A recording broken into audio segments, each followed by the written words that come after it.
Hi, I'm Pat Bravo from Art Gallery Fabrics, and I'm so happy to be here with you. After countless requests, I'm so proud to introduce to you my very first line of clothing patterns, but this time on a DVD format. You will be able to follow me step by step in real time throughout the process. I made this DVD thinking about young sewers that couldn't take home economic classes because the school don't offer them, or don't find enough time to go to a quilt shop to learn how to sew. Let me tell you that there has been a sewing revolution in the last couple of years. Thousands and thousands of young sewers now think that sewing is cool, fun, and relaxing.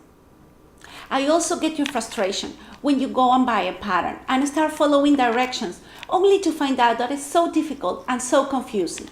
So I thought, what's better than learning how to make a garment, a handbag, or a quilt just by watching? So let's go to my sewing room and let's begin.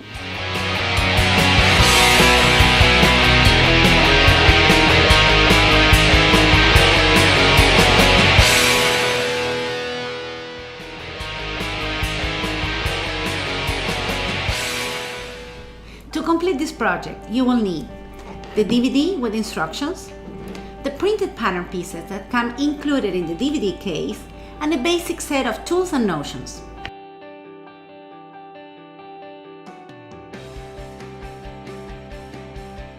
There are many ways you can mark your fabrics. You have two separate groups, the chalk group and the marker group. In the chalk group, you will find the regular wooden pencils. And then you have the mechanical pencils. These mechanical pencils have a very thin lead. In order to transfer your pattern pieces into the fabric, you have two choices.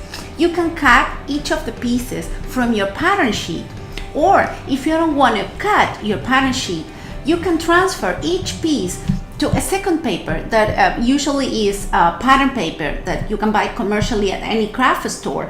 Transfer each piece to that paper and then place that pattern pieces onto the fabric.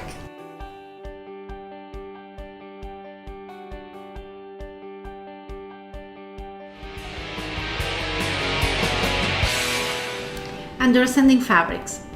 Every fabric has selvages. Selvages are the two borders that will show you which is the width of the fabric. Also, every fabric has a grain. What is a grain, you may ask?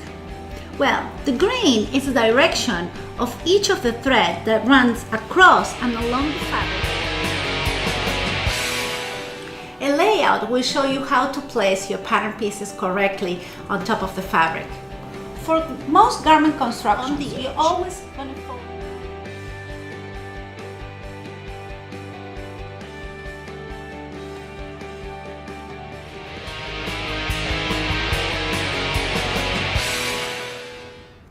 Are you scared of a sewing machine?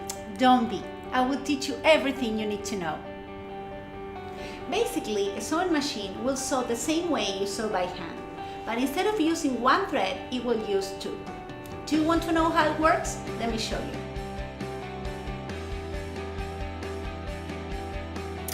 Every machine is the same. Cheap or expensive, you will find two threads. One thread that comes from the upper part of the machine that is called the upper thread, and one thread that comes from the bottom of the machine. The front yoke, you're going to join the two yoke pieces that you have. Right sides of fabric facing together, and you're going to make sure to align every notch that you find on the way. Like this, you're going to pin in place. Now we have to turn inside out the front part of the yoke. To do this, before anything, we have to clip the armholes and the neckline at the corners. So let me show you how I will do it. I will clip like this.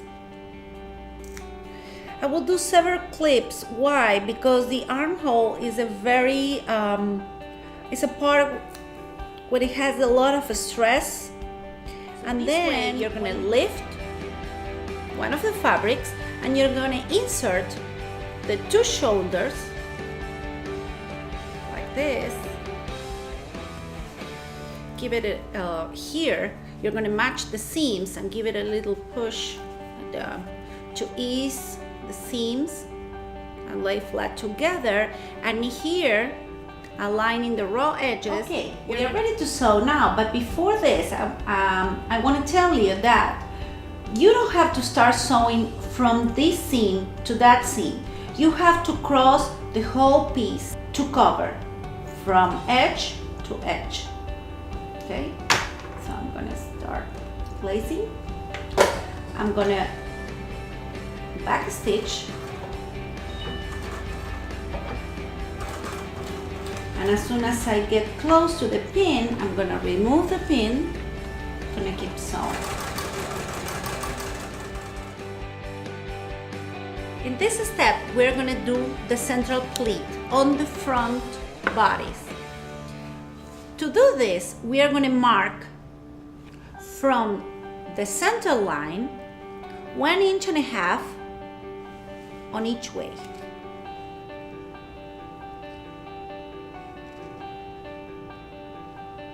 Like this. After we do this, we are gonna center that mark. We're gonna match, that mark against the center line of the bodies. We are gonna do the same thing with the other mark, aligning exactly here.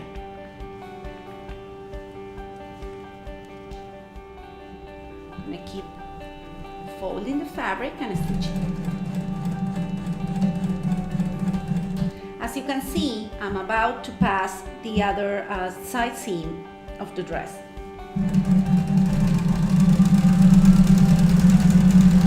Maintaining a 1/2 inch fold, I'm gonna keep stitching.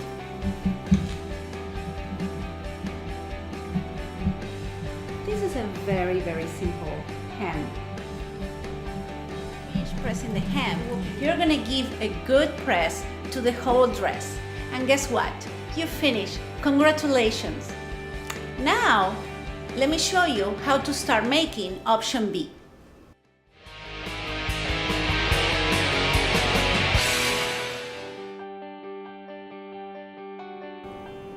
To help you distinguish between the back yoke and the front yoke, you will see always on the back yoke 2 notches instead of 1 notch on the front yoke.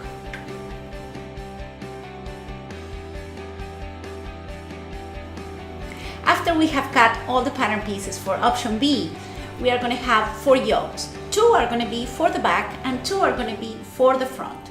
Now we will make the front yoke. To make the front yoke, we're going to join the 2 fabric pieces together, and we are going to make sure the right side of the fabrics are facing.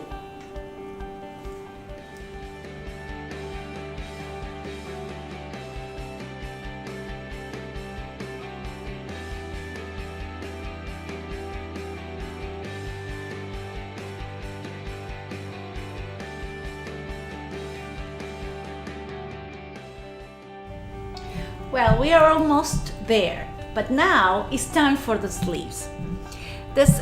We have here both the sleeves, and then we have the bells. The bells are kind of giant ruffles that we are going to attach here at the base of each of the sleeves.